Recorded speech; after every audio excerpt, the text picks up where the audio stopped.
Lista Nora Alba Zambrano.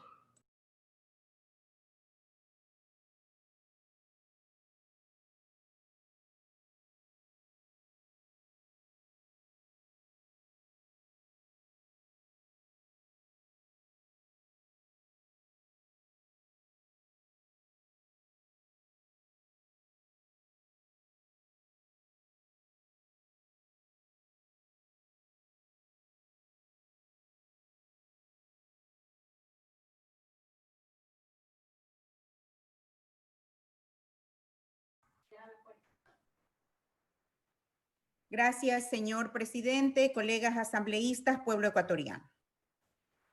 La decisión de la Comisión de Fiscalización de votar mayoritariamente para que este proceso en contra de la ministra María Paula Romo pase al Pleno de la Asamblea, juzgo que es una decisión sabia, porque no haberlo hecho hubiera implicado que por desconocimiento algunas personas pudieran creer que había un afán de soslayar responsabilidades supuestas o ciertas. Por lo tanto, este pleno es el ámbito en el cual se debe tomar una decisión vital para el país, que siente precedentes de absoluto respeto a la Constitución de la República, a las leyes y demás normativas secundarias, como corresponde a todos los ciudadanos ecuatorianos, incluidos quienes bregamos en el sector político. Que no se diga que porque es un juicio político no tenemos que cumplir a carta cabal con la Constitución, la ley y normativas secundarias. No por ser políticos tenemos patente de corso para abrogar la ley.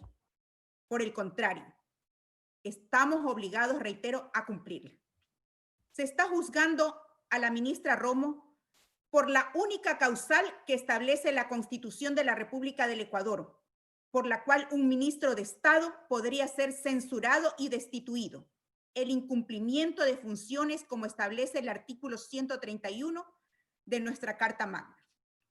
Cumplir funciones o no cumplirlas tiene un ámbito legal que debe primar en este día, como corresponde a toda nación organizada, para que la ciudadanía tenga claros cuáles son las funciones que la ministra de Gobierno tiene.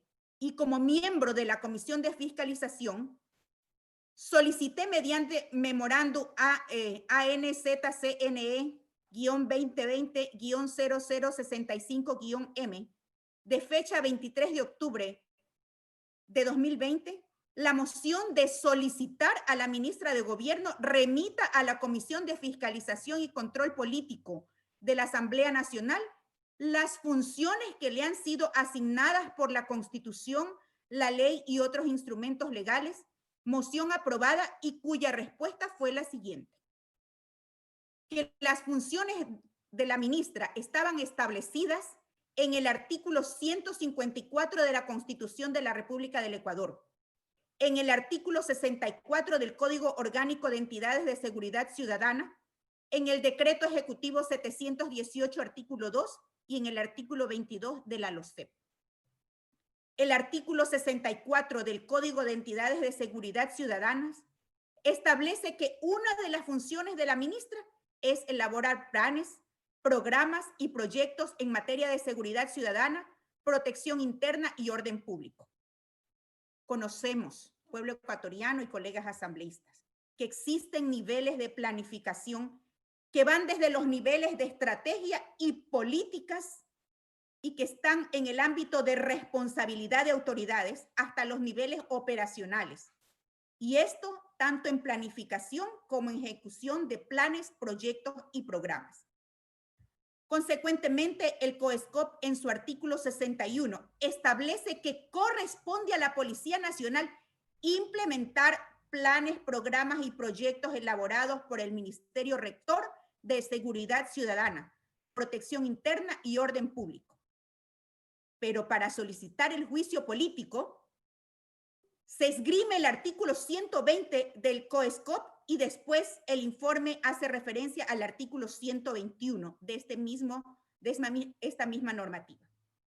Para clarificar estos dos artículos y no descontextualizarnos del verdadero espíritu del Código de Entidades de Seguridad Ciudadana, debemos mencionar el artículo 36, que se refiere al régimen administrativo disciplinario.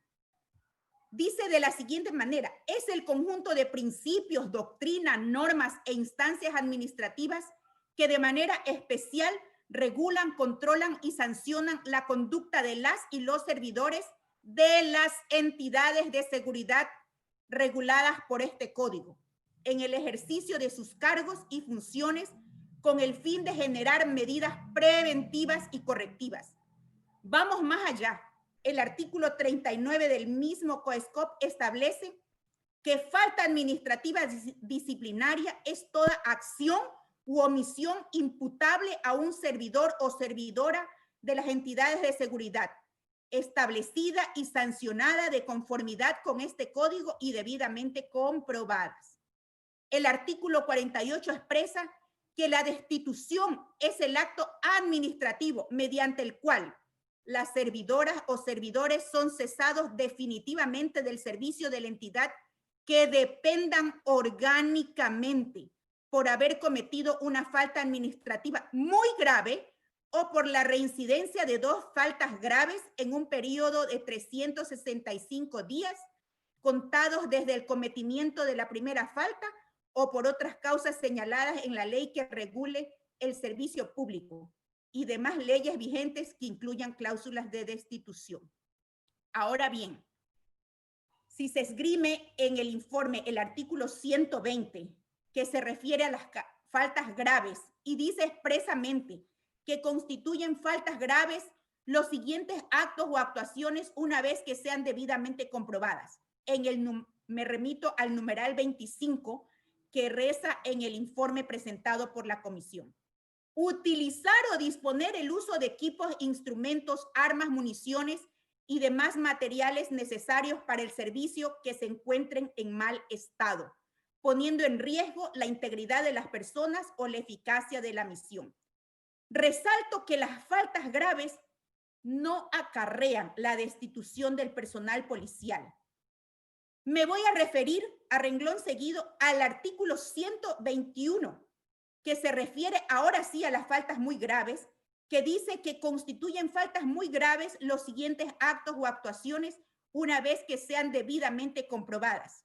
En el numeral 6, disponer con conocimiento la utilización de equipamiento de dotación y demás materiales que se encuentren en mal estado o caducadas.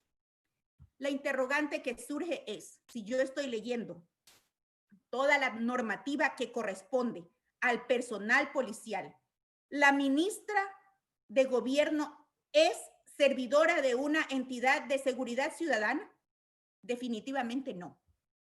No, porque no está enrolada entre el personal de entidades de seguridad ciudadana. La ministra de Gobierno no es miembro de la Policía Nacional. Si hubiera algún miembro de la Policía Nacional sancionada por el artículo 120, aún así esta falta, considerada grave, no acarrea destitución. Si se aplicara el artículo 121, esto sí acarrearía destitución, pero pueblo ecuatoriano, colegas asambleístas, enfoquémonos en la normativa a miembros de la policía. Pero se cometieron excesos, sí se cometieron excesos.